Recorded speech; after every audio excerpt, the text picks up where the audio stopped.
है ही सबको, और मानेंगे।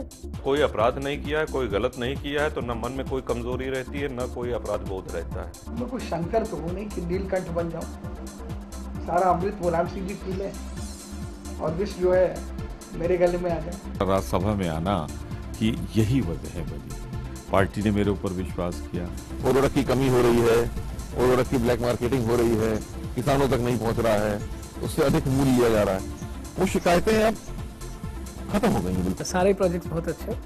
मैं बिहार के प्रोजेक्ट की बात करूं तो मेरे लिए वो पूरा प्रोजेक्ट बहुत अच्छा है। पहला प्रोजेक्ट है बिहार का जिसमें तो इस तरह से जिसमें मॉल मल्टीप्लेक्स होटल है। परिणाम आपको 2014 के चुनाव में मिल जाएगा। यहाँ सपा भी साफ होगी या बसपा भी साफ होगी, और कांग्रेस के भी 2-4 सीट आ जाए तो आ जाए, नहीं वो भी साफ हो जाएगी। देखिए खास बात हमारे वरिष्ठ सहयोगी ब्रजमोहन सिंह के साथ हर रविवार शाम 6 बजे सिर्फ चैनल 1 न्यूज पर।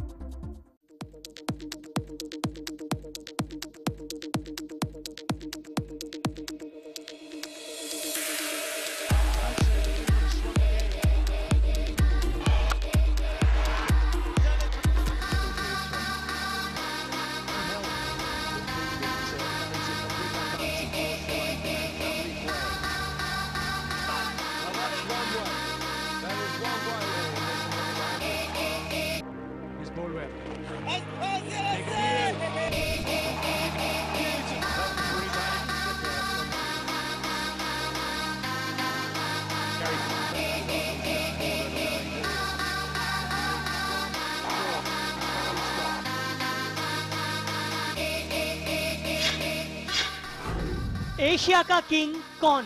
9 मार्च तक रोजाना शाम 7:30 बजे सिर्फ चैनल 1 पर।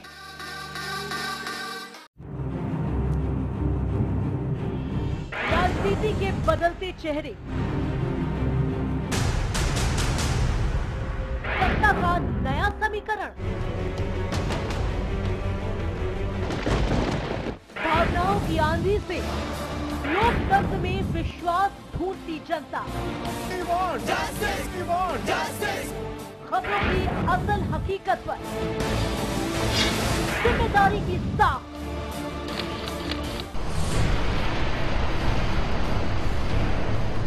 हर खबर है यहाँ खास,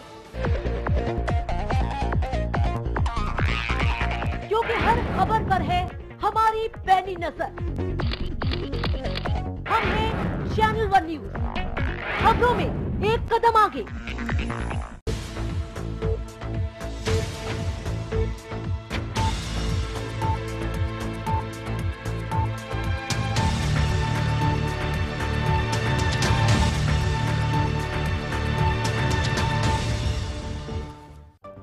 हेडलाइंस के प्रायोजक हैं केश किंग आयुर्वेदिक तेल, the king of hair oil.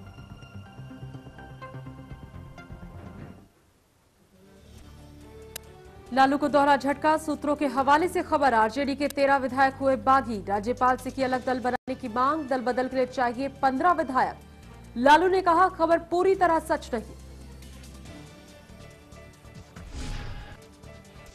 BJP और एलजेपी गठबंधन को लेकर बीजेपी में घमासान, बिहार बीजेपी नेता अश्वनी चौबे का बयान, 10 सालों तक मोदी को गाली देने वालों को नहीं करेंगे बर्दाश्त।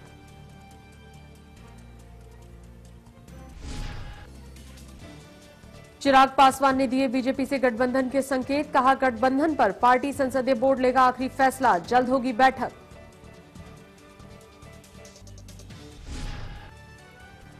गैस के दाम बढ़ना लगभग तय, केजरीवाल को करारा जवाब देने की फिराक में केंद्र, पेट्रोलियम मंत्री वीरप्पा मोइली ने प्रधानमंत्री को लिखा खत। हरियाणा के सोनीपत में राहुल गांधी ने किसानों को किया संबोधित, मोदी पर साधा निशाना, कहा कच्छ में किसानों को बनाया गया बाहरी।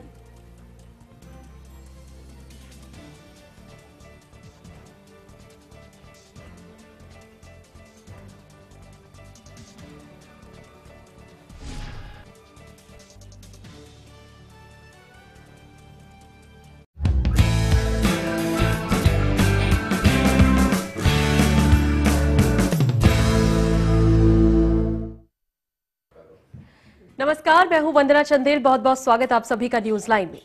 आज जिस मसले पर हम बहस करने जा रहे हैं उस पर सारा देश सोच विचार कर रहा है, बड़ी गंभीरता के साथ, बड़ी सूक्ष्मता के साथ। दरअसल बीजेपी के उस मास्टर स्ट्रोक की बात करेंगे जिसने राजनीति के गलियारे में एक हड़कंप सा मचा दिया। राजनीतिक दलों में बेचैनी बढ़ने लगी तो प्रतिद्वंदियों के होश अब कुछ उड़ते हुए से नजर आए। बिहार में रामविलास पासवान के जरिए बीजेपी ने खेला कि इस बार दलित कार्ड, लेकिन सवाल यह है कि क्या पासवान बीजेपी को दलित वोट दिला पाएंगे?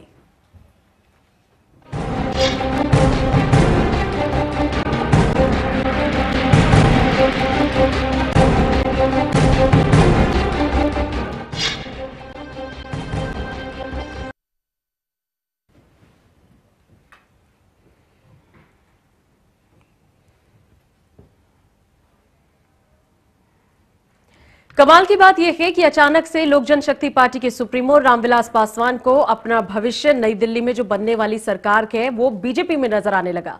ये वही रामविलास पासवान साहब हैं जो 2002 के दंगों का हवाला देते हुए एनडीए से बाहर आ गए थे, ये कहते हुए कि ये एक सांप्रदायिक पार्टी है, एक ऐसा ग्रुप है, एक ऐसा समूह है जो सांप्रदायिक ताकतों को बढ़ावा दे रहा है। लेकिन अब 10 साल से ज्यादा का समय बीत चुका है और शायद रामविलास पासवान बीती बातों को बहुत आसानी से भूल गए जो अमूमन राजनीति में होता रहा है। हम आपको दिखाते हैं एक रिपोर्ट जो इस पूरे मसले पर सवाल खड़ा कर रही है, कैसे रामविलास पासवान के जरिए बीजेपी बिहार में दलित कार्ड बटोरेगी। इस सवाल से जुड़ी ये रिपोर्ट देखिए।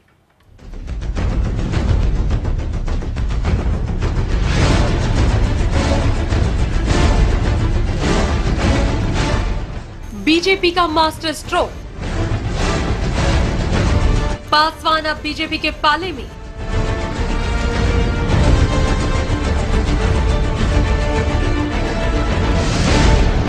क्या बीजेपी को मिलेंगे दलित वोट?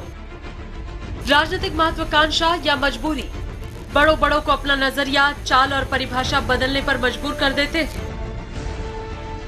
ऐसे में राजनीतिक मौसम और हवा के रुख को देखकर पहले कई मौकों पर गिरगिट की तरह रंग बदलने वाले लोक जनशक्ति पार्टी के अध्यक्ष रामविलास पासवान को अगर नरेंद्र मोदी में सेक्युलरिज्म का चेहरा नजर आ रहा है तो चौंकाने वाली बात बिल्कुल भी नहीं है। पिछले चुनावों में लोकसभा में खुद अपनी सीट तक न बचा पाने वाले रामविलास पासवान को अब नई दिल्ली में अपना भविष्य बीजेपी में दिखाई पड़ रहा है। यही वजह है कि अब रामविलास पासवान ने आने वाले लोकसभा चुनाव एनडीए या बीजेपी की गोद में बैठकर लड़ने का फैसला लिया। हालांकि अभी इसका औपचारिक ऐलान होना बाकी है, लेकिन करीब मोहर लग ही चुकी है। रामविलास पासवान की लोक जनशक्ति पार्टी लोकसभा चुनावों के लिए एनडीए में शामिल होगी। बहरहाल बीजेपी ने अपने इस मास्टर स्ट्रोक से बिहार में एक तीर से 3 शिकार डाले हैं। रामविलास के एनडीए के समर्थन करने से न केवल नीतीश कुमार की सत्ताधारी जनता दल यूनाइटेड को नुकसान पहुंचेगा, बल्कि मोदी के समर्थन की ये आंच कांग्रेस और बहुत ज्यादा हद तक लालू यादव को भी जलाएगी। कुल मिलाकर बीजेपी अपने एजेंडे में कामयाब होती दिख रही है, लेकिन कई गंभीर सवाल भी खड़े हो गए हैं। क्या पासवान बीजेपी को दलित वोट दिला पाएंगे? क्या शेष भारत के दलितों पर इसका असर पड़ेगा? क्या बीजेपी मायावती के वोट बैंक में सेंध लगा पाएगी? इसमें दो राय नहीं कि रामविलास के इस फैसले के बाद बिहार में न केवल बीजेपी के दलित वोट बैंक में इजाफा होगा, बल्कि इससे ये फैसला उसकी कई सीटों में इजाफा कर सकता है। लेकिन आने वाले समय में बाकी हिंदुस्तान के दलितों पर नरेंद्र मोदी का जादू चलता है या फिर नहीं, ये बहुत ही अहम सवाल चुनाव शुरू होने से लेकर परिणाम आने तक बराबर बना रहेगा।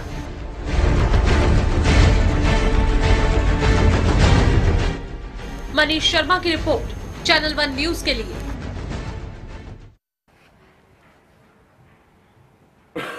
आज दो बड़ी खबरें सुर्खियों में छाई रही। पहली तो ये कि रामविलास पासवान और बीजेपी बिहार में एक साथ नजर आएंगे, और दूसरी ये कि इंडियन जस्टिस पार्टी का विलय यानी उदित राज जो हैं दलित चेहरे के तौर पर जाने जाते हैं, बड़ी साफ सुथरी छवि है, दलितों के लिए बहुत सा काम किया, वो भी अब फाइनली बीजेपी के साथ हो गए हैं।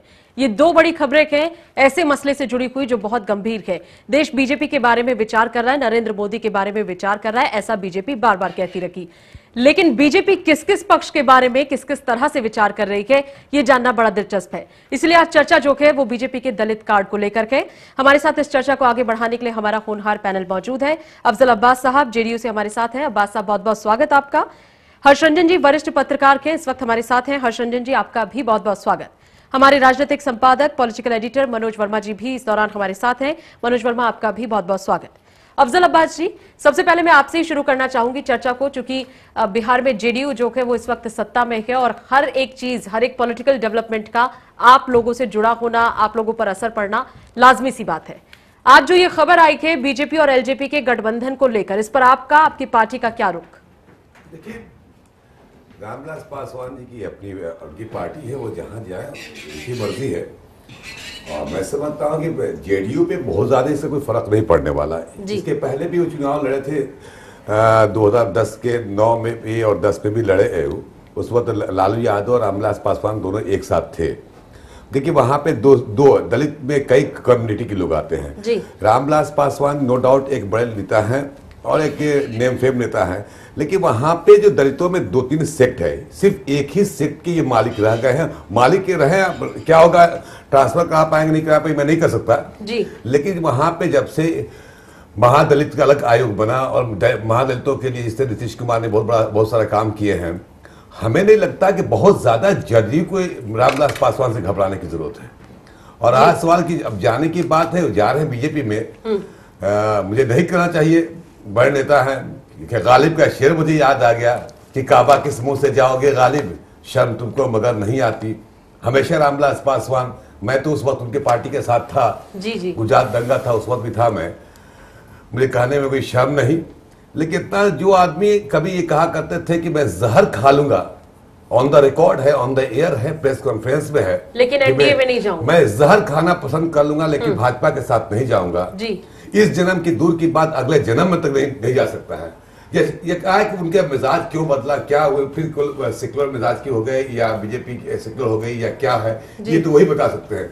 लेकिन जो भूत के जो पास के जो रिकॉर्ड रहे हैं, उस रिकॉर्ड के बताए मुझे लगता है कि किसी मजबूरी के तहत ही रामविलास पासवान बीजेपी में जा रहे हैं। कोई मजबूरी है तभी वो गए हैं, ऐसा आपको लगता है? ऐसी शख्सियत जो बेबाक बोलने वाला, ये मुझे याद है कि बीजेपी को रोकने के लिए रामविलास पासवान ने सोनिया गांधी उनके घर पे आई थी और उस वक्त मैं था उनके साथ, सोनिया गांधी घर पे आई थी और इन्होंने ही कहा था कि एनडीए के तर्ज पर यूपीए बनाइए, सारे छोटी छोटी पार्टियों को एकजुट करके आप जब तक नहीं लड़ेंगी तब तक आप एनडीए को। अब्बास साहब, जैसा आप कह रहे हैं उससे दो बातें स्पष्ट हो गई। एक तो आपको लगता है कि जेडीयू को कोई बहुत बड़ा असर नहीं पड़ने वाला, और दूसरा आपने कहा की कोई जरूरत नहीं है, जेडीयू चूंकि पिछले बार भी लड़के ये आप कह रहे हैं। और दूसरा मसला आप ये कह रहे हैं कि रामविलास पासवान की कोई मजबूरी रखी होगी, ये आपकी निजी और व्यक्तिगत राय है। हर्षरंजन जी, आप इस पॉलिटिकल डेवलपमेंट को किस तरह से देखते हैं? क्या संकेत मिल रहे हैं इससे? क्या वाकई में आपको लगता है कि किसी मजबूरी के तहत ऐसा किया गया है या मसला कुछ और है? अफजल अब्बास साहब की बात को आगे बढ़ाते हुए मैं ये कहना चाहूँगा, खुद अब्बास साहब एलजेपी के संस्थापक रह चुके हैं। रामविलास पासवान के साथ राजनीति में न कोई हमेशा के लिए दोस्त होता है परमानेंट तरीके से, ना कोई दुश्मन होता है। तब चूंकि ये भी एलजेपी में थे और एलजेपी से जेडीयू में आए और जेडीयू में आने के बाद लंबे वक्त तक बिहार में भारतीय जनता पार्टी के साथ न सिर्फ गठबंधन किया बल्कि सरकार भी चलाई। सो इनकी इस बात को मैं थोड़ा खारिज करना चाहूँगा कि रामविलास पासवान ने क्या कहा था और अब में क्या फ़र्क है, क्योंकि कमोवेश सब ने वही काम किया है। रही अब की बात, नरेंद्र मोदी के पेच देखिए, उनके दांव को देखना बहुत ज़रूरी है। कुछ दिन पहले ही, 4-5 दिन पहले की बात है, मायावती जी ने कहा था कि कुछ भी हो जाए नरेंद्र मोदी को हम बनने नहीं देंगे, देश का प्रधानमंत्री, भारतीय जनता पार्टी को हम सत्ता में आने नहीं देंगे।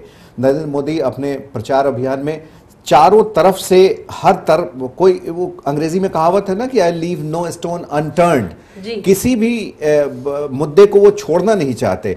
आज जब मायावती ने उनसे ये कहा कि उन्हें नहीं आने देंगे, यानी कि मायावती जी का ये कहना स्पष्ट रूप से था कि दलित आपके साथ नहीं होंगे, उसका उन्होंने घुमाकर जवाब दिया रामविलास पासवान को अपनी पार्टी में शामिल करके। मैं उसे ऐसा देखता हूं, बिल्कुल, तो इसे मैं इस तरीके से देखता हूं। दूसरा, अब्बास साहब ने एक बात बहुत खास कही कि बिहार में अगर आप देखें तो दलितों में भी दलित हो गए हैं और ये श्रेय जाता है नीतीश कुमार को कि उन्होंने दलितों में भी दलित कई वर्ग कर दिए हैं और एक वर्ग किसी नेता के साथ है, एक वर्ग किसी नेता के साथ है। तो ये कहना आज के डेट में कि सारे दलित जितने हैं बिहार में वो रामविलास पासवान के साथ हैं, ये ऐसा सही नहीं है। लेकिन कुछ तो वोट ऐसे हैं 16% जो है वहां दलित वोटर्स की संख्या है। अगर ओवरऑल परसेंटेज की बात करें 18% जो है वो मुस्लिम वोटर्स है वहां पर। ऐसे में दावा ये करते हैं रामविलास पासवान और उनकी पार्टी कि 7 से 8% का जो हिसाब है वो उनके पास है, यानी ऐसे 7 से 8% दलित वोटर जो है वो उनके पक्ष में रखे गए। मनोज वर्मा हमारे राजनीतिक संपादक हमारे साथ हैं। मनोज, आप किस तरीके से देखते हैं इस पूरे घटनाक्रम को? क्या आपको लगता है क्या चीजें एक्सपेक्टेड हैं, क्या पॉसिबिलिटी है इसके बाद बीजेपी के लिए भी, एलजेपी के लिए भी? देखिए, अभी गठबंधन कितना हो पाएगा कितना नहीं हो पाएगा समय बताएगा, क्योंकि बीजेपी के जो बिहार के कुछ नेता हैं वो रामविलास पासवान के बीजेपी के साथ गठबंधन का भीतर विरोध कर रहे हैं। लेकिन मेरे सूत्रों के हवाले से जो मुझे खबर मिली है कि लोक जनशक्ति पार्टी के कुछ वरिष्ठ नेताओं की मुलाकात भाजपा के अन्य वरिष्ठ नेताओं से एक दौर की हो चुकी है। कुछ सीटों को लेकर जोड़ तोड़ है, कुछ भविष्य के एजेंडे को लेकर थोड़ी सी बातें हैं। तो इधर लगता है जो केंद्रीय नेतृत्व है वो ये चाहता है कि गठबंधन लोक जनशक्ति पार्टी के साथ हो जाए। लेकिन बिहार में कुछ नेता बीजेपी के ऐसे हैं जो ये नहीं चाहते हैं कि पासवान जी गठबंधन करें, क्योंकि वो पानी पी पी के भाजपा को पूर्व में कोसते रहे हैं।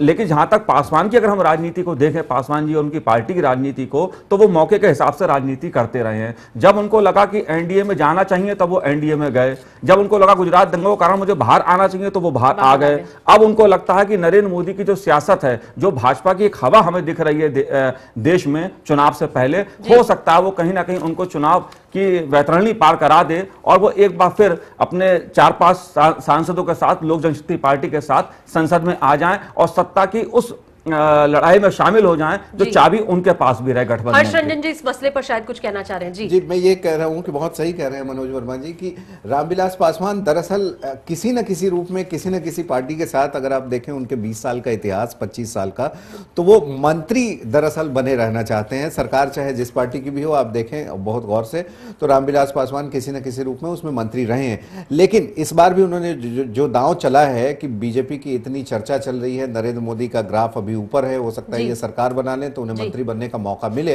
और उनका कद इतना बड़ा है कि वो अगर जिस पार्टी के साथ भी होंगे, चुने जाएं या ना चुने जाएं, अपना चुनाव हार भी जाएं और दल के साथ हैं पूर्व में गठबंधन, तो उन्हें मंत्री पद शायद मिल जाए, ऐसा अनुमान है। एक बात आपने कही है हर्ष रंजन जी कि रामविलास पासवान जो है वो मंत्री बने रहना चाहते हैं। वो क्या चाहते हैं ये समझ आ गया। बीजेपी उनके माध्यम से क्या चाह रही है? उसको लगता है कि पॉसिबल है उस शख्स के साथ जाकर जिसका अपना सुपड़ा साफ हो गया हो। 2009 के बिहार विधानसभा के जो चुनाव है उनकी स्थिति किसी से छुपी नहीं। हालांकि केंद्र के चुनाव जो लोकसभा के होते हैं और जो किसी स्टेट के इलेक्शन है उनमें बहुत फर्क है, लेकिन फिर भी उनका जनाधार अभी वहां जिस स्थिति में है, क्या उस स्थिति से बीजेपी को कोई फायदा पहुंचेगा उनके साथ जाने पर? बीजेपी ने अभी आप हाल में चूंकि जेडीयू से वहां गठबंधन तोड़ा है और दोनों एक दूसरे के खिलाफ लड़ रहे हैं, तो ऐसे में बीजेपी को तो एक ऐसे किसी भी दल की या किसी भी ऐसे एक समुदाय की तलाश थी जिससे कि थोड़ा बहुत भी जो वोट हो वो उसे आए। क्योंकि आम आदमी पार्टी को भी आपको भूलना नहीं चाहिए, वो सत्ता में आए ना आए, उसके लोग चुनाव संसदीय जीते या ना जीते, लेकिन वोट काटने की स्थिति में है। आप ये गौर करिए कि जेडीयू से अभी एक मंत्री थी अफजल अमानुल्लाह साहब की पत्नी मिसेस अमानुल्लाह, वो पार्टी छोड़ के आप में शामिल हुई हैं, आम आदमी पार्टी में, मुसलमान हैं और उसके साथ साथ आम आदमी पार्टी में हैं, तो कुछ ना कुछ वोट काटेंगी। मैं थोड़ा वापस आना चाहता हूं जिस बात की मैं चर्चा कर रहा था। 2009 में इसी तरीके से रामविलास पासवान ने कांग्रेस के साथ अपना नाता तोड़कर लालू यादव के साथ नाता जोड़ा था। उस समय उनका कैलकुलेशन बहुत ही बुरे तरीके से फेल हुआ था। अगर आप गौर करें, लालू और रामविलास पासवान दोनों का सुपड़ा साफ एक तरीके से हो गया था, इसलिए वो जले हुए हैं। वो छाछ भी इस बार फूंक फूंक कर पिएंगे। और अगर रामविलास पासवान ने इस बार बीजेपी का दामन थामा है तो इस बात में कहीं दो मत नहीं कि उन्होंने अंदरूनी तौर पर इसको पूरा सर्वे कराया होगा, पूरी जांच की होगी, क्योंकि 2009 में जो वो गलती कर चुके हैं उसे दोहराना नहीं चाहेंगे, सत्ता में आना चाहते हैं, सत्ता करीब रहना चाहते हैं और साथ ही में अपने बेटे को भी वो आगे बढ़ा रहे हैं। अफजल अब्बास साहब भी हमारे साथ हैं। अफजल अब्बास साहब, आपसे मैं जानना चाहूंगी, कई लोग जो कि राजनीति के जानकार वो कह रहे हैं कि नीतीश जी को जो बात समझ नहीं आ रही है इस समय में वो रामविलास पासवान को समझ आ गई। वो कौन सी बात है, इसका जवाब मैं आपसे जरूर लूंगी, लेकिन उससे पहले देखते हैं Udit Raj, Indian justice party के अध्यक्ष जो है, जब वो बीजेपी में शामिल हुए। उन्होंने क्या कहा, उनसे खास बातचीत की हमारे संवाददाता राहुल ने। देखिए उस बातचीत के कुछ अंश। डॉक्टर उदित राज अभी बीजेपी ज्वाइन किए, जानेंगे क्या वजह रही जो बीजेपी ज्वाइन की। सर क्या वजह थी जो आपने आज बीजेपी ज्वाइन की है?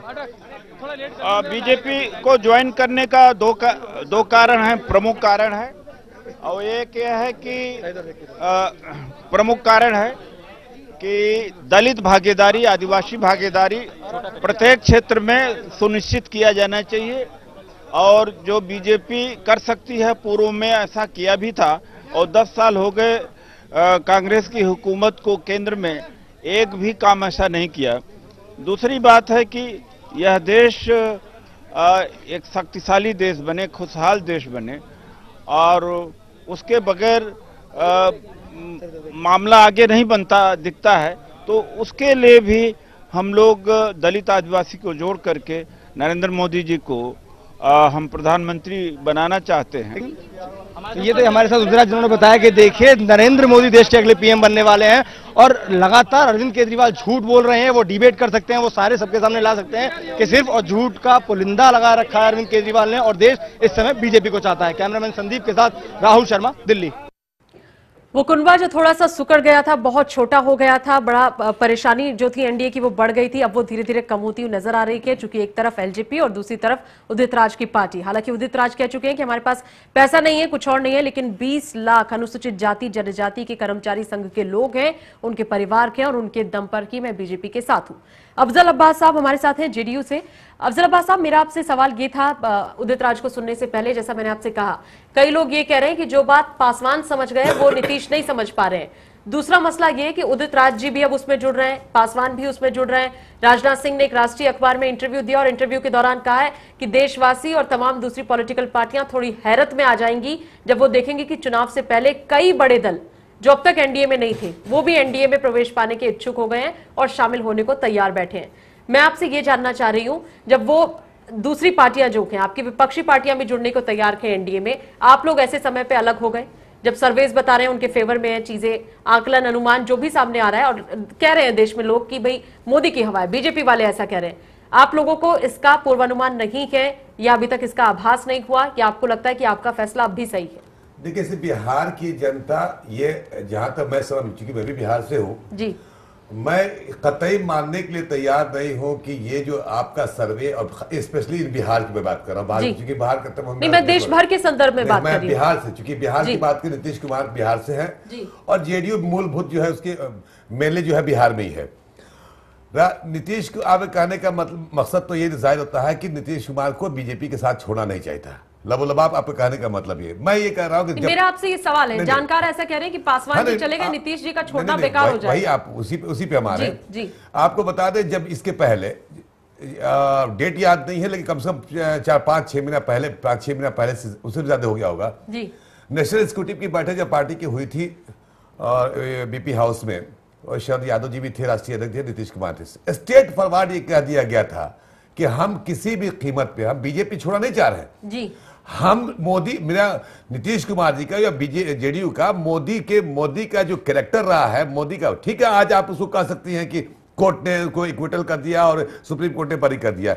मोदी का जो एक मिजाज बना हुआ है लोगों के दिल में, और जो एक खौफ तारी था पूरे हिंदुस्तान के माइनॉरिटी के बीच में, या जो सेकुलर मिजाज के लोग भी हों, चाहे हिंदू में हो या मुसलमान में हो, उन लोगों को के हजम नहीं ना बोला था। दूसरी बात, आइडियोलॉजी के बुनियाद पे ही 2-3 मुद्दा था, उस बुनियाद पे हम लोग बीजेपी के साथ 17 साल तक रहे। नीतीश कुमार जी ने और शरद यादव ने साफ साफ स्टेट कहा दिया था कि हम मोदी के साथ नहीं जाएंगे, आप अपना प्रधानमंत्री के प्राइम मिनिस्टर कैंडिडेट घोषित कीजिए। जैसे नाम आया हम लोग वापस हो गए। इसमें हवा के रुख की बात नहीं, उसूल की बात थी। मैंने पहले ही कहा था कि ये मुझे एक्सेप्ट नहीं है, और इसी आधार पे आपके उसूल अब ये कहते हैं कि कांग्रेस के साथ चले जाना चाहिए। इस तरीके की संभावनाओं की चर्चा लगातार होती रही, संभावना चर्चा, तो उसूल तो आपके भी मौके पर बदलते रखे। मौके पर पहले देखिए, आइए आज जो कुछ लोग आज हवा का रुख देख के हो सकता है कि आपके साथ बीजेपी के साथ आ जाए। हम हवा के विपरीत जाके बताए थे, ठीक है, आपके हिसाब से आप हवा के साथ जाए या उसके विपरीत जाए, आपने उसूल तो अपने भी बदले हैं ना मौके के हिसाब से। मैं तो शुरू से मैं कहा कि जो ऐसा आदमी हो, वैसा नेतृत्व करने वाला हो, जो समावेशी विचारधारा को, सबको लेकर चलने की बात करो। देखिए, अडवाणी जी, वाजपेयी जी भी थे उस वक्त, वाजपेयी जी 23-24 पार्टियों को मिलाकर सरकार चलाई, उस पर कोई उंगली नहीं उठाता है, हिंदुस्तान का कोई नागरिक उंगली आडवाणी जी के नाम पे आपको दिक्कत नहीं थी, आपको नरेंद्र मोदी के ही नाम पर दिक्कत थी। बिल्कुल ऑब्वियसली हिंदुस्तान के देखिए आज जो भी आप कह ले, जितना भी मीडिया के माध्यम से या जो कह रहे हैं आप की, मतलब आपको लगता है कि वो फैसला आपका अच्छा फैसला था और उसके अच्छे परिणाम भी आपके सामने आए। नीतीश कुमार हमेशा कहते हैं कि मैं क्या लेके आया था, कल मनोज वर्मा हमारे साथ हैं, हम वापस चले जाएंगे, लेकिन हम उसूल से समझौता नहीं करेंगे, अंजाम जो भी हो, चाहे इसका हम अंजाम की परवाह नहीं करते। मनोज वर्मा, राजनीति में उसूल कुछ मायने रखते हैं या आपको लगता है कि वाकई जैसा अश्विनी चौबे कह रहे हैं कि मौका परस्त हैं, बीजेपी के अंदर भी इस बात को लेकर निराशा है, वो कह रहे हैं भाई ये मौका परस्ती है, ये पहले मोदी जी को गाली देते थे, अभद्र शब्दों का इस्तेमाल करते हैं और अब हमारे साथ जुड़ गए अपने चुनावी बेनिफिट को देखते हुए। देखिए ये बात तो बिल्कुल ठीक है कि राजनीति में अब सिर्फ शब्द और विचारधारा जो रही है वो वक्त के साथ बदलती रहती है। जैसा कुछ दल ऐसे देश में हैं जिनके लिए विचारधारा या सिद्धांत हम कहें वो सिर्फ मौके की राजनीति रह गया है कि अगर मौका मिला तो सेकुलर, मौका नहीं लगा तो हम सांप्रदायिक मान लिया। तो ये इस प्रकार की कुछ दल राजनीति करते रहे हैं। तो जहां तक उसूलों की बात है तो ये काफी हद तक कहना बेमानी है कि इसमें अब उसूल होते हैं। तो लेकिन जहां तक हम बीजेपी की राजनीति दलित एजेंडे की बात करें तो मैं इसे पूरे राष्ट्रीय परिदृश्य में देखता हूं। बीजेपी दरअसल अपने 10% वोट बैंक को बढ़ाने की कोशिश में है, जो उसे लगता है कि अगर 10% वोट उसे और मिल जाएं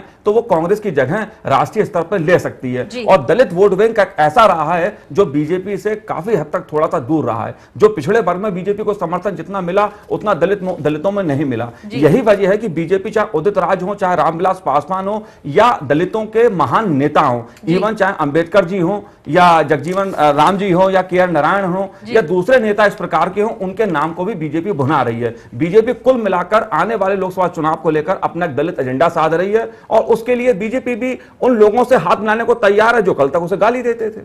उसमें चाहे रामविलास पासवान हो, मतलब ये मौका परस्ती फिर रामविलास पासवान की नहीं है, ये तो फिर बीजेपी की भी अवसरवाद की राजनीति फिर दोनों तरफ। यही मैंने कहा दोनों तरफ से है। आज हमें अगर ये अच्छा लगता है कि हमें इस व्यक्ति आने के कारण दलित वोट मिल सकते हैं तो क्यों ना हाथ मिलाएं। पासवान भी राजी है, बीजेपी भी तैयार है, उदित राज भी तैयार है, बीजेपी भी तैयार है। हर्षरंजन जी, आपसे मेरा ये सवाल है, उदित राज जी का आना, बीजेपी में उनका विलय होना, उनकी पार्टी का विलय होना उत्तर प्रदेश में कहीं कोई फायदा पहुंचा पाएगा बड़े पैमाने पर? क्योंकि मायावती लगातार, जैसा शुरू में आपने भी बताया कि वो कहती रही और जैसे उन्होंने कहा हम मोदी जी को बनने नहीं देंगे, बीजेपी ने सोच लिया कि कोई विकल्प चाहिए उत्तर प्रदेश में और उदित राज उन्हें एक अच्छे विकल्प के तौर पर अब मिल चुके हैं। देखिए वो 70 और 80 का दशक था जबकि जब हम दलित की बात करते थे या हम माइनॉरिटी की बात करते थे तो वो पूरा एक ही समुदाय होता था। अब ये जो दौर है, आप जिस दौर में हम गुजर रहे हैं, 2014 का चुनाव देखने वाले हैं, इस दौर में ना सारे दलित, जितने भी दलित वोट हैं वो एक हैं, ना ही अगर हम मुस्लिम समुदाय की बात कर लें, माइनॉरिटी कम्युनिटी की बात को, वोट बैंक की बात कर लें तो वो सारे भी एक हैं। सब में अलग अलग, मैंने कहा दलितों में भी दलित।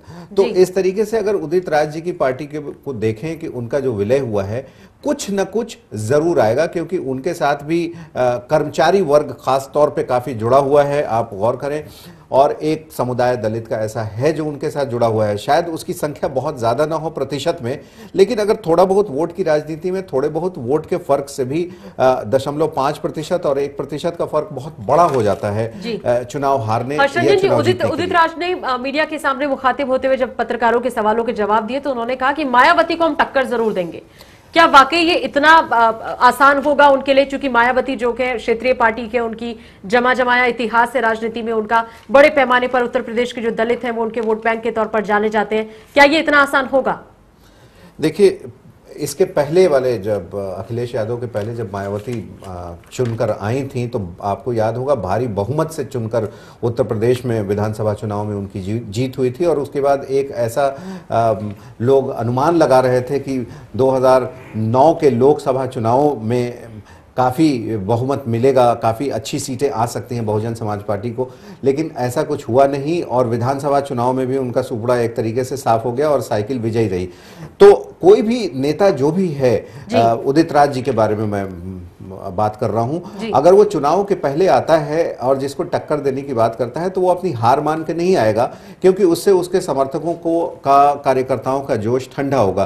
तो वो टक्कर देने की बात कर रहे हैं, उन्होंने बीजेपी से टक्कर देने की बात कर रहे हैं महज, लेकिन अभी ये बातों तक ही सीमित है। ये बात जो है वो सच साबित हो पाएगी या नहीं, ये नतीजे बताएंगे। हालांकि वो पुरजोर कोशिश कर रहे हैं। मनोज वर्मा इस पर कुछ कहना चाह रहे हैं। मनोज, मैं आपके पास आऊंगी, फिलहाल एक बहुत छोटा सा ब्रेक लेते हैं। ब्रेक के बाद इस मसले पर चर्चा को आगे बढ़ाएंगे।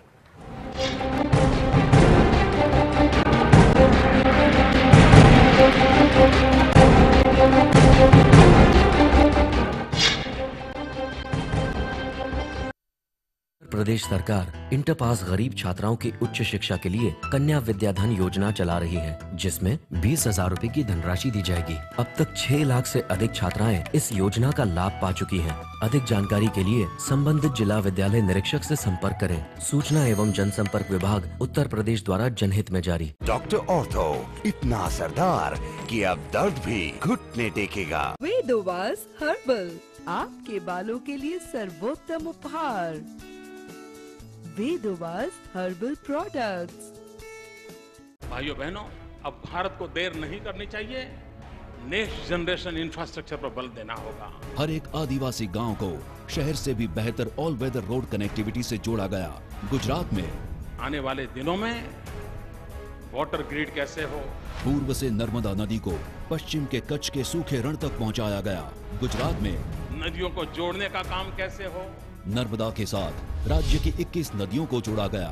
गुजरात में अगर गैस ग्रिड हो तो सिलेंडर के झगड़े बंद हो जाएंगे। देश का सबसे लंबा गैस ग्रिड नेटवर्क गुजरात में। पानी, रोड या गैस कनेक्शन चलता बिना इंटरप्शन। ऑप्टिमम यूटिलाइजेशन, नाम का भी नहीं करप्शन। अलग यहाँ की बात है, प्रगति का साथ है, ऐसा हमारा गुजरात है। देश ही नहीं दुनिया चलकर आ रही है, और कहां, गुजरात में।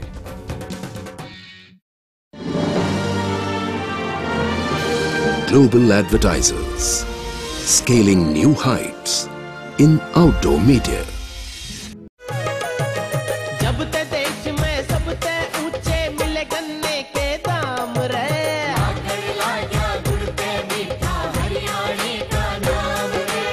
301 रुपये कर दिए एक की बंडल के दाम रे। 8.5 साल में भाइयों नगदी करया भुगतान रे। गन्ने के रेट में उछाल होया, किसान बड़ा खुशहाल रे।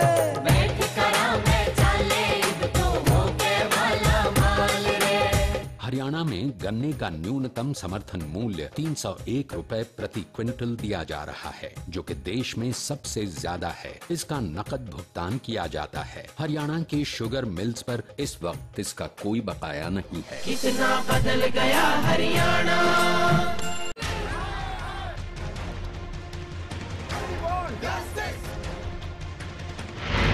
जब देश में हो बदलाव की बयार,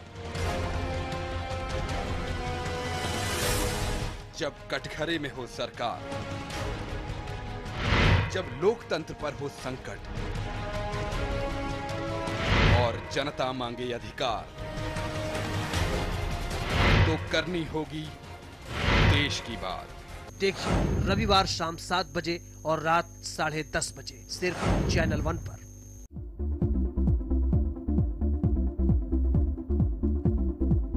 नमस्कार, खास बातों का स्वागत है।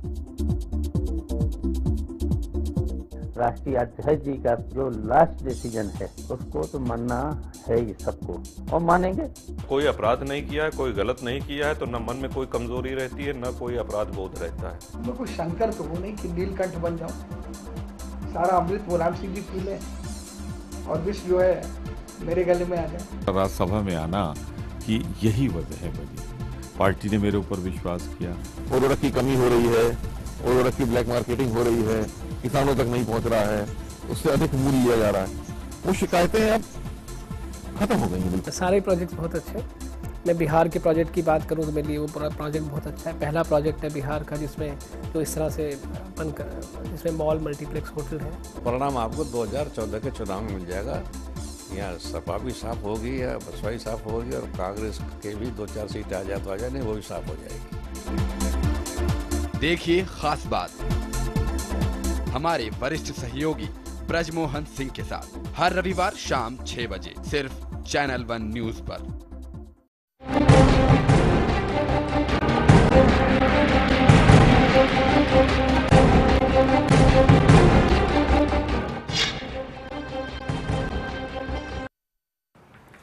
ब्रेक के बाद एक बार फिर आप सभी का बहुत बहुत स्वागत। आप देख रहे हैं न्यूज लाइन। चर्चा कर रहे हैं आज बीजेपी के दलित वोट बैंक पर जो टकटकी लगाई हुई है बीजेपी और किस तरीके से दलित कार्ड खेला इस विषय पर। दरअसल इंडियन जस्टिस पार्टी के अध्यक्ष उदित राज जो के अब बीजेपी के साथ हो गए हैं, उनके साथ उनकी पूरी पार्टी का विलय हो गया है बीजेपी में।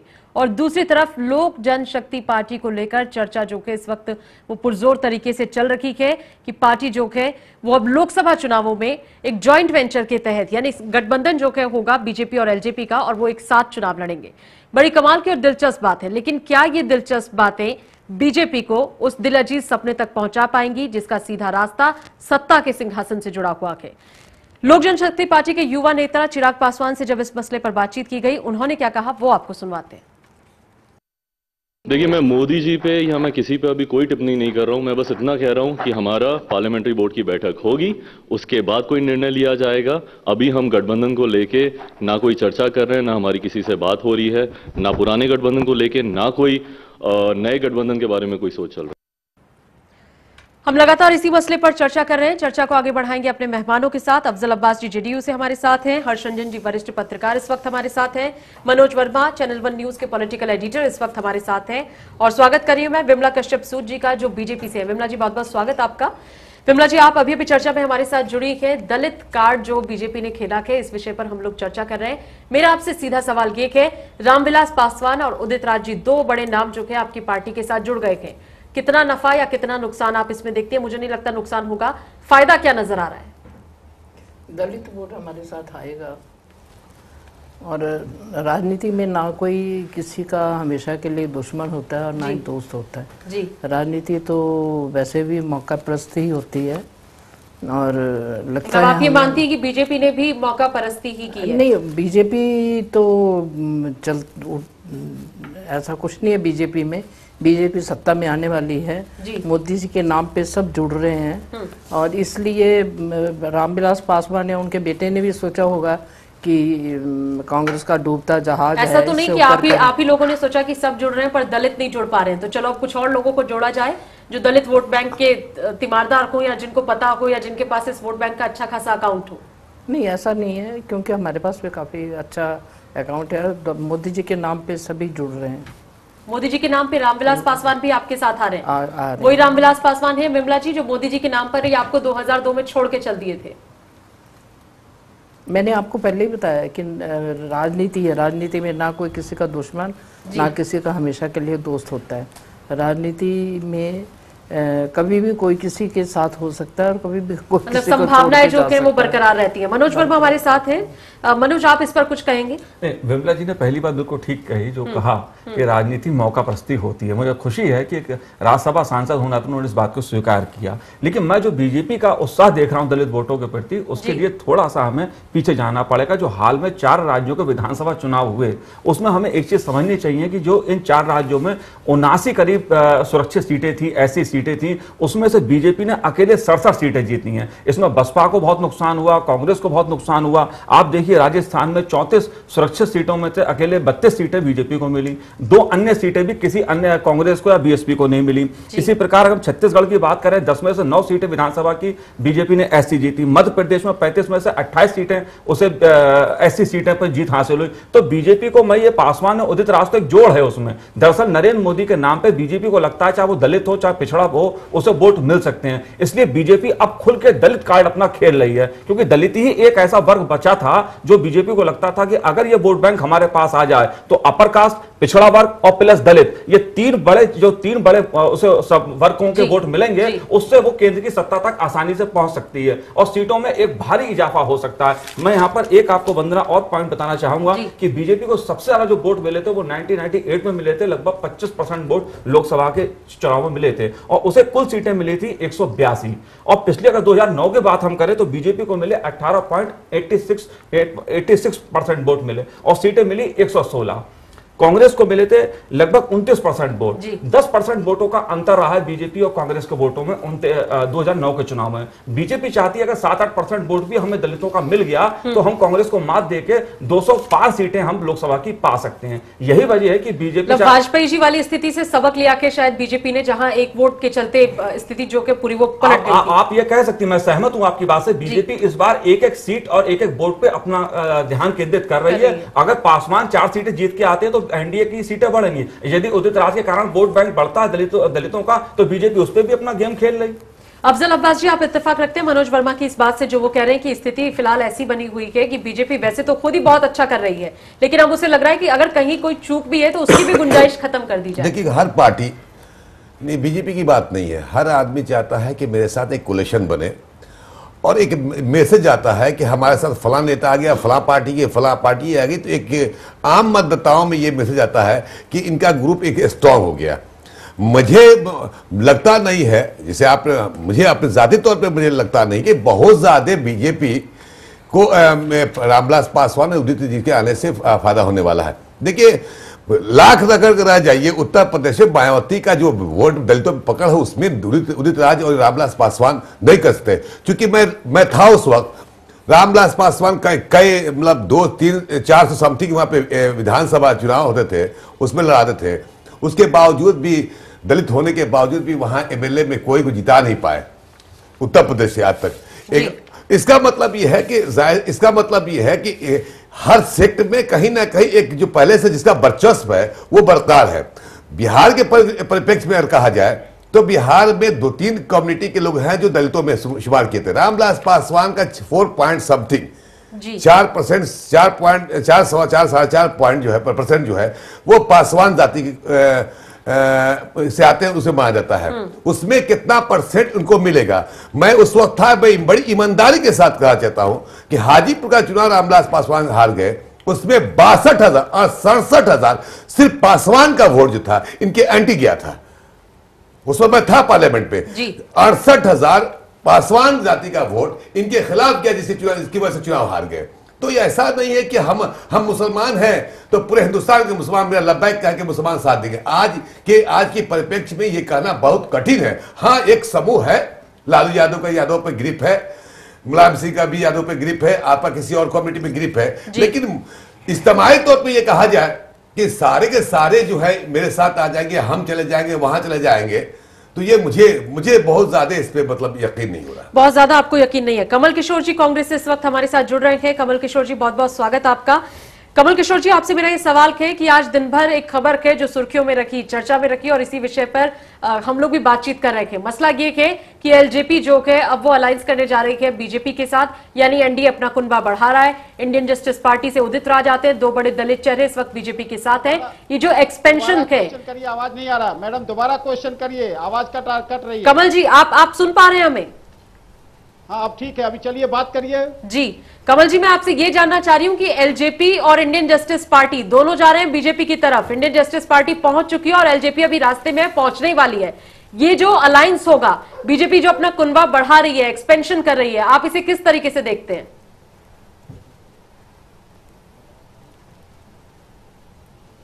हेलो कमल जी, आप हमें सुन पा रहे हैं? हाँ, अभी बोलिए, कट रहा है आवाज मैडम, कट रहा है, दोबारा ठीक से बोलिए। कमल जी, मैं आपके पास वापस आती हूँ। फिलहाल हर्ष रंजन जी हमारे साथ हैं, स्टूडियो में मौजूद हैं। हर्ष रंजन जी, अब्बास जी जैसा कह रहे हैं कि अब वो वक्त नहीं रहा। अगर पासवान पिछली बार के चुनाव में अपनी खुद की सीट गंवा सकते हैं तो इस बात की कोई गारंटी नहीं है कि वो एक बड़ी वोट बैंक जो कि अपने साथ लेकर आएंगे और बीजेपी के लिए कोई फेवरेबल कंडीशन होगी। 68,000 वोट 5 पासवान लड़कों ने काटा था वहां पे, जी, जिनका सियासत से कोई लेना देना नहीं था। मामूली से एक रोड छाप के लड़के खड़े हुए, 5 खड़े हुए, लगभग 68 या 67 अबव 60,000 मानिए वोट उन्होंने काटा था सिर्फ पासवान जाति का। तो मैं कह रहा हूं कि ऐसा नहीं है कि पासवान जी आ गए। और एक और एग्जाम्पल मैं दे दूं, मैं चूंकि मैं रहा हूं इसलिए बता रहा हूं जी, कि बाई इलेक्शन हुआ था डाल्टनगंज में, वहां पे 1,80,000 90,000 करीब सिर्फ पासवान जाति का वोट है, याद कीजिएगा जी। और उस वक्त ये लालू जी भी रेल मंत्री थे, और उस वक्त यूपीए में थे, और ये रामविलास पासवान जी भी थे।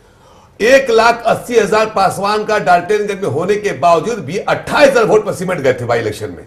लालू यादव जीते थे वहां पे। हर्षरंजन जी फिर जी सिमट गए थे। मैं इसी बात को मैं पीछे कह रहा था कि अब वो दौर नहीं रहा जिस दौर से हम गुजर रहे हैं कि किसी भी एक कम्युनिटी का या एक समुदाय का, यहां तक कि हम कहें कि एक मोहल्ले का और एक परिवार का या एक गांव का वोट अगर वहां का मुखिया कह दे तो वो सिर्फ उसी को मिल सकता है। अब ये डिजिटल एज के दौर से हम गुजर रहे हैं। आपको दो बातों में याद दिलाना चाहूंगा।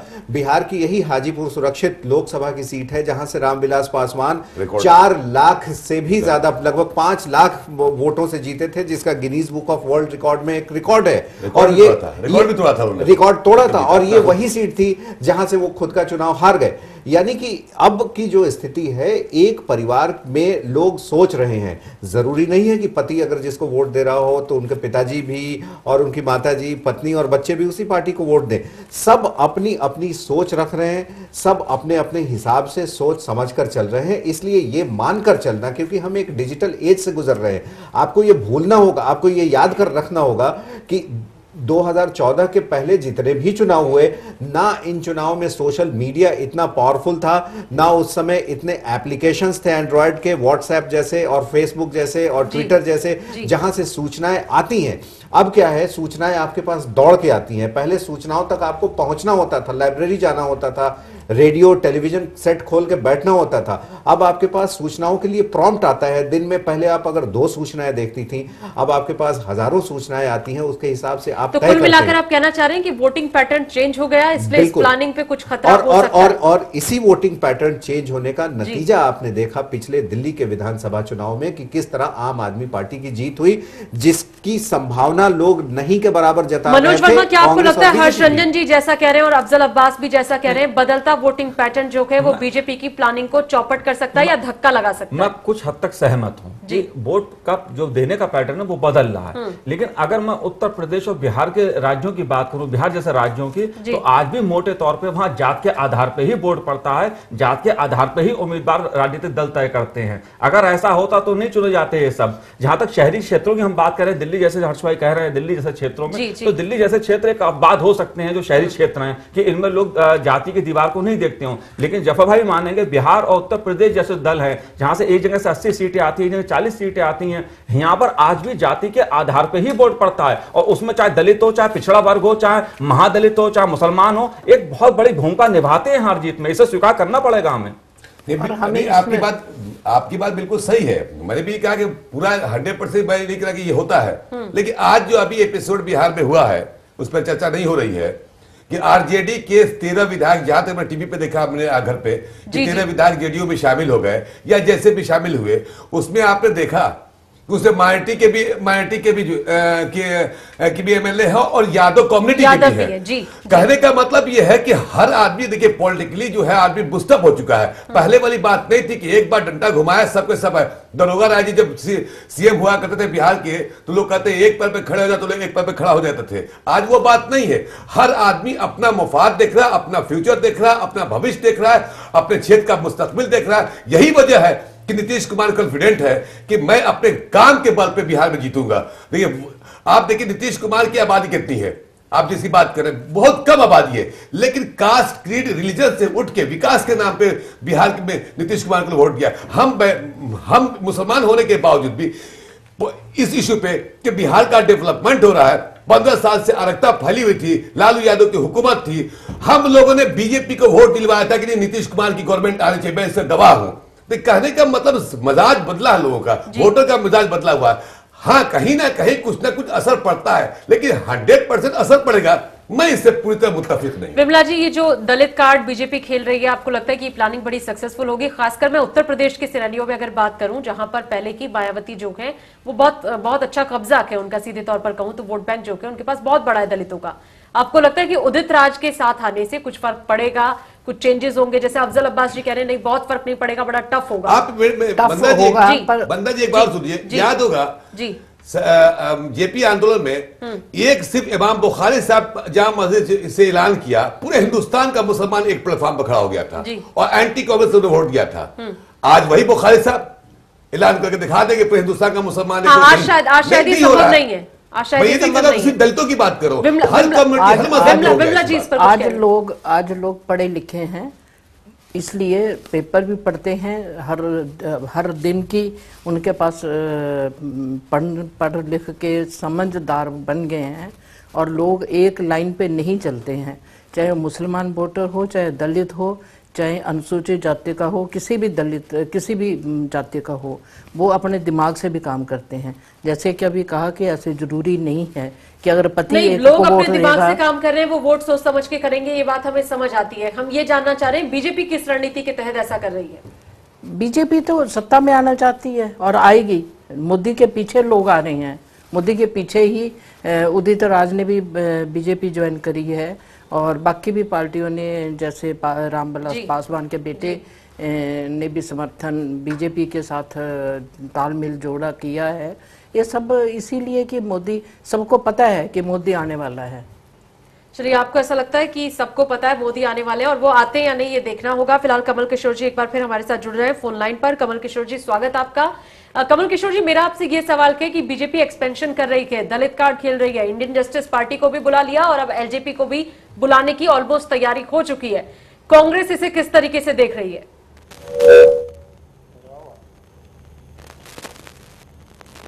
कमल किशोर जी, आप सुन रहे हैं हमें?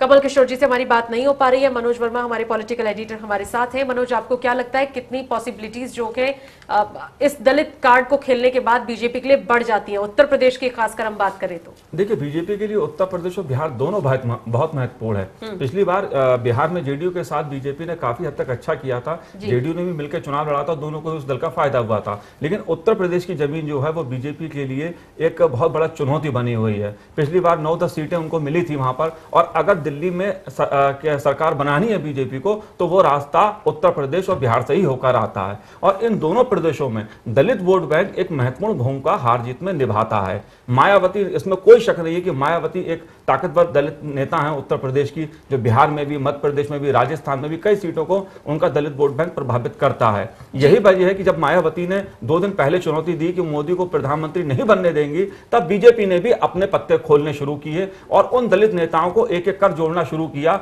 जो टकटकी लगाए बीजेपी की तरफ देख रहे थे। तो बीजेपी ने भी उन दलित नेताओं के सामने हाथ मिलाना जरूरी समझा जो मायावती विरोधी माने जाते हैं। रामविलास पासवान हमेशा मायावती के साथ खड़े नहीं हुए हैं। उदित राज भी अपने एक पासवान और मायावती के बीच में अपनी एक राजनीतिक जमीन की तलाश करते रहे हैं। वो इसीलिए कभी कांग्रेस के पास जाते हैं, कभी कहीं जाते हैं। इस बार वो बीजेपी के साथ आए हैं। तो कहने का मतलब है जितने मायावती विरोधी दलित नेता हो सकते हैं, बीजेपी उनको अपना मंच दे रही है और वो दलित नेता बीजेपी की तरफ आ रहे हैं। कुल मिलाकर जो दलित नेता बीजेपी की तरफ आ रहे हैं उनका भी राजनीतिक हित है, और जो बीजेपी दलित नेता की तरफ हाथ बढ़ा रही है उसका भी अपना एक राजनीतिक हित है। दोनों मिलकर एक ताकत बनने की कोशिश कर रहे हैं। अब देखना यह होगा कि ये जो बीजेपी दलित कार्ड है वो उसे उत्तर प्रदेश और बिहार में कितनी चुनावी सफलता दिला सकता है। बिल्कुल बिल्कुल, ये देखना होगा। एक बार फिर से कमल किशोर जी हमारे साथ हैं। कमल किशोर जी, आप तक पहुंच रही है हमारी आवाज?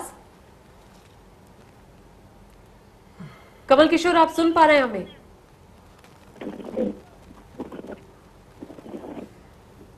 बात नहीं हो पा रही है कमल किशोर जी से। एक बार फिर जुड़ने की कोशिश करेंगे। अफजल अब्बास साहब हमारे साथ हैं, हर्षरंजन जी हमारे साथ हैं इस वक्त। अब्बास साहब, जैसा कह रहे हैं फिलहाल मनोज वर्मा कह रहे हैं कि ठीक है, ट्राई किया, आप भी वो बात कह रहे हैं, चलिए ठीक है, सबको इनवाइट कर रहे हैं। आपको लगता है कि एनडीए एक मैसेज कन्वे करने की भी कोशिश कर रही है? क्योंकि पहले आप अलग हो गए, उससे पहले कई दल जो थे वो अलग हो गए, कई ऐसे हैं जो यूपीए के साथ चले गए। आप जानते हैं उत्तर प्रदेश के दोनों जो बड़े दल के, चाहे वो एसपी के चाहे बीएसपी है, वो बिन पैंदे के लोटी की तरह कभी इधर और कभी उधर समय समय पर जाते रहे हैं। मेरा आपसे कहना है, आपको लग रहा है कि ये जो 2 बड़ी घटनाएं हुई हैं बीजेपी को लेकर, एनडीए के अलायंस को लेकर, इससे एक मैसेज कन्वे हो रहा है मजबूत होने का, एक्सपेंशन का, कि अब देखिए एक बार फिर से चुनाव नजदीक है, जो हमारे साथ नहीं थे वो भी आ रहे हैं, जो दूसरों के साथ है हम उन्हें भी लेकर आ जाएंगे? बिल्कुल मैं आपसे मुत्तफिक हूँ कि ये बीजेपी की एक रणनीति हो सकती है कि मैक्सिमम लोगों को जोड़ा जाए। जाहिर सी बात है, जब उनका ख्वाब है कि प्रधानमंत्री बनना है उनके पास और 272 का आंकड़ा पार करना है, तो पार्टी से हट के भी बात की जाए, मतलब जो सच्चाई है कि वो तो चाहेंगे कि सब मेरे साथ आ जाए ताकि इजीली हम टारगेट अचीव कर सके। लेकिन सब आए, कौन कितना आ रहा है, देखिए मैसेज बिल्कुल सही कहा देखिए बिल्कुल ये मैसेज देने की कोशिश हो रही है कि हमारे साथ दलित लीडर जो फला फला फला है। हो सकता है कोई कल के कोई मुस्लिम लीडर भी बीजेपी में आ जाए। देखो शहनवाज हुसैन मुख्तार अब्बास नकवी के बाद भी कोई मुसलमान मेरे पास आ सकता है। ये भी ये राजनीति में एक मैसेज होता है, उस मैसेज देने की बीजेपी कोशिश कर रही है और मुझे लगता है कि उसमें उनको कामयाबी मिल रही है। अब ये भी उदित राज ज्वाइन कर लिया, रामविलास पासवान साहब जाएंगे ना जाएंगे अभी उधेड़-बुन में है। मुझे अभी भी कुछ डाउट लग रहा है क्योंकि मैं बहुत करीब रहा हूं, मुझे ऐसा लगता नहीं। डाउट किस चीज को लेकर है? मुझे मतलब बीजेपी में जाना एक लगभग तय मान रहा, लेकिन मुझे कहीं ना कहीं शक लग रहा है कि हो सकता है कि डिसीजन चेंज भी हो जाए। वैसे फैसला उनका लेना है, कहां जाएंगे नहीं जाएंगे, उनकी पार्टी है, सुप्रीमो है, पार्टी के राष्ट्रीय अध्यक्ष है, बड़े नेता है, कहीं भी जाने के लिए स्वतंत्र है। लेकिन मुझे कहीं ना कहीं जो बीच में इधर लग रहा है, जो बयानात जो आ रहे हैं उनके, चिराग पासवान का जो बयान आ रहा है, तो हो सकता है कि एक ऑब्स्ट्रक्शन सामने नजर उनके आता हो और उस आधार पर चेंज भी हो सकते हैं। मैं जाती तौर पर बता रहा हूं, न मैं इनका प्रवक्ता हूं। हर्षरंजन जी, आपको लगता है कि अभी फैसला हुआ नहीं है? ये बात सच है कि अभी औपचारिक रूप से इसका ऐलान नहीं हुआ और जब तक नहीं होता तब तक कोई भी संभावना बरकरार है। आशंका भी है कि हो सकता है ना भी जाए। आपको ऐसी पॉसिबिलिटी नजर आ रही है जैसा अब्बास साहब कह रहे हैं कि थोड़ा मुश्किल होगा, देखना होगा वो जा भी रहे नहीं जा रहे, और जाते हैं तो टर्म और कंडीशन क्या होगी? एक बात मैं एक बात इसमें कहना चाहूंगी कि आज का युवा नेता, युवा वर्ग मोदी की तरफ आशा भरी निगाहों से देख रहा है और वो पुरानी राजनीति से ऊपर उठकर देश के भले के लिए सोच रहा है। वो सोच रहा है कि अगर मोदी आ जाएगा तो देश का कल्याण होगा, देश में जो आर्थिक स्थिति है और देश की जो है वो बदल जाएगी। इसलिए रामविलास पासवान के बेटे के दिल में भी ये आया होगा कि हम इस तरफ झुकें, और ऐसा जरूरी है कि अगर मोदी आता है, मोदी आज देश की जरूरत है। मोदी ऐसा नहीं है कि मोदी प्रधानमंत्री बनना चाहता है, पर देश को भी मोदी की जरूरत है। आज युवा मुसलमान भी मोदी की तरफ आ रहे हैं, बीजेपी की तरफ युवा मुसलमान भी आ रहे हैं, जो पुराने से विचारों से उठकर ऊपर सोच रहे हैं, वो आ रहे हैं। देश को कितनी जरूरत है ये तो आने वाले चुनाव के बाद ही पता चलेगा वोट के पैटर्न पे। लेकिन एक बात गौर करने वाली होगी जिसपे मैं चाहूंगा कि मनोज वर्मा जी भी टिप्पणी करें। कांग्रेस लगातार, अगर उनका प्रचार अभियान आप देखें तो कट्टर सोच नहीं, युवा जोश करके उनका आ रहा है, यानी कि राहुल गांधी युवा हैं। और अब रामविलास पासवान के सामने सिर्फ स्वयं सत्ता में आने की चुनौती नहीं है, आप गौर करें तो उनको अपने सुपुत्र यानी चिराग पासवान को एस्टैब्लिश भी करना है। पहले उन्होंने पूरी कोशिश की कि किसी तरीके से बॉलीवुड में उनको एस्टैब्लिश किया जाए, एक दो फिल्में भी आई, लेकिन चूंकि वो वहां चल नहीं पाए, वापस राजनीति में आए हैं।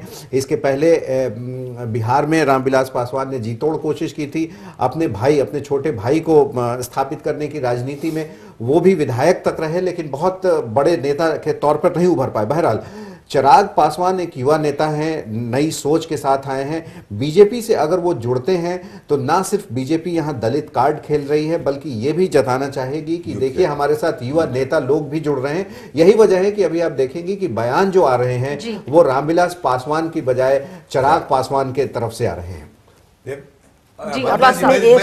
ये कहा था कि अभी जो आप टीवी चैनल पे, आपके चैनल पे जो चिराग पासवान का बयान आया था, एक शक कहां से मुझे हो रहा है कि ये उन्होंने ये बयान दिया कि पूछा गया कि मोदी अब तो इक्वेटल हो गया, इसके बारे में क्या कहेंगे, मोदी सेक्युलर, तो इस बात को टालने का मतलब क्या होता है कि कहीं ना कहीं इसको पर्दे में रखा जाए जब तक कि हमारा गठबंधन क्लियर नहीं होता है। वरना इस मुद्दे को ये बचा के रखना भी चाहते हैं, खुदा ना खास्ते बाय दे वे कहीं अगर नहीं हुआ तो फिर उसको हम वही कैसे पलटेंगे और उनके खिलाफ बोलेंगे। ये इसलिए मैंने कहा कि हमें कुछ शक जाहिर हो रहा है उनके स्टेटमेंट से कि शायद हो भी जाए। वैसे ऑलमोस्ट मार्केट में ये फैला हुआ है उनकी बीजेपी से गठबंधन हो गया, और हो जाए तो उनकी मर्जी है, उनकी पार्टी है, जो भी करे। लेकिन इसी बुनियाद पर मुझे शक हो रहा है कि कहीं ना कहीं एक और बता रहे हैं आप, रामविलास पासवान ने जो बयान दिया है या उनकी तरफ से, पार्टी की तरफ से बयान आया है कि कांग्रेस के पास ही कहते रहे कि कांग्रेस के जरिए हम आरजेडी से समझौता करेंगे। और कहीं ना कहीं रामविलास पासवान, मैं इसलिए कह रहा हूं कि वो जा रहे हैं, बड़ी मजबूरन जाते होंगे, कांग्रेस की पहल ढंग से नहीं होना भी रामविलास पासवान की मजबूरी बनी है। वरना रामविलास पासवान सबसे पहले कहा कि मैं कांग्रेस के साथ तालमेल करूंगा। हालांकि सुनने में आया है कि कुछ कांग्रेस के नेता उनके घर में पहुंचे हुए थे, चैनल पे भी आया था। अब क्या बातें हुई, ये अंदर की बात है जो मीडिया के माध्यम से, टीवी चैनल के माध्यम से, अखबारों के माध्यम से जो नजर आ रहा है। अब्बास साहब, जनता दल यू ने कोशिश क्यों नहीं की पासवान उनसे गठबंधन करते लोकसभा चुनाव को लेकर, वो बीजेपी की तरफ क्यों चले गए? देखिए सवाल है कि दोनों एक ही, रामविलास पासवान, लालू यादव और नीतीश कुमार जी, तीनों के तीनों बिहार के ही एक नेता है और तीनों कद्दावर नेता, इससे इनकार नहीं किया जाता। और तीनों की पृष्ठभूमि, तीनों का जो जमीन है बिहारी है, और इस नाते वो रामविलास पासवान सोचते होंगे शायद, मैं समझता हूं कि पहले एक बात उड़ी भी थी कि रामविलास पासवान जेडीयू के साथ आना चाहते हैं या फिर इनका सवाल है क्या आपने पहल की, क्योंकि आरजेडी लालू यादव के साथ आपने पहल की और शायद 13 विधायक को तोड़ के आप ले आ रहे हैं। नहीं, अब शायद नहीं, हम तोड़े क्यों, खुद ही वो आ रहे हैं। अबे कोई अच्छा एक चीज बताइए आप, मैं टीवी चैनल पे आया हूं और जबरदस्ती तो मैं यहाँ नहीं आ सकता, अगर मेरी ख्वाहिश नहीं हो तो मैं कैसे आ सकता हूँ? इसका मतलब कहीं ना कहीं मेरी इच्छा थी, आपने बुलाया। जैसे आपने कहा रामविलास पासवान की मजबूरी होगी तो जा रहे होंगे, हो सकता है आपने कोई ऐसी मजबूरी क्रिएट कर दी हो कि वो आपके पास। ये तो बड़े लेवल की बात है, चूंकि वो ठीक है, वो मतलब हम इस पे हम कुछ टिप्पणी नहीं कर सकते। लेकिन ये मार्केट में भी था कि जदयू के साथ तालमेल की बात चल रही, शायद एक दौर नीतीश कुमार ने भी बयान दिया था कि रामविलास पासवान अच्छे नेता हैं। इससे ये कयास राय लगाई गई थी कि हो सकता है कि जदयू से और एलजेपी से गठबंधन हो जाए। तो ठीक है, राजनीतिक संभावनाओं का खेल होता है, कौन कहां जाएगा ये कहना मुश्किल है, भविष्य की गर्भ में है। कौन कहां जाएगा ये कहना मुश्किल है। हमने एलजेपी की बात की, हमने बीजेपी की बात की, हमने कांग्रेस की बात की और जेडीयू की भी बात की, लेकिन आरजेडी को हम भला कैसे भूल सकते हैं। एलजेपी के इस गठबंधन की खबर के बाद इस वक्त जो लालू यादव और उनकी पार्टी की स्थिति है वो यही कह रहे हैं, जाते हैं तो जाइए जी, मुड़ मुड़ कर मत देखिए, हम भी कोई ढूंढ लेंगे दिल लगाने के लिए। तो देखते हैं आरजेडी अब किससे दिल लगाएगी, वो कांग्रेस होगी या कुछ और विकल्प होगा उनके पास, ये भी देखना दिलचस्प होगा। बहुत बहुत शुक्रिया आप सभी मेहमानों का चर्चा में हमारे साथ जुड़ने के लिए, अपने सुझाव रखने के लिए बहुत बहुत शुक्रिया। इसी के साथ आज की न्यूज लाइन में बस इतना ही। आप देखते रहिए चैनल 1 न्यूज।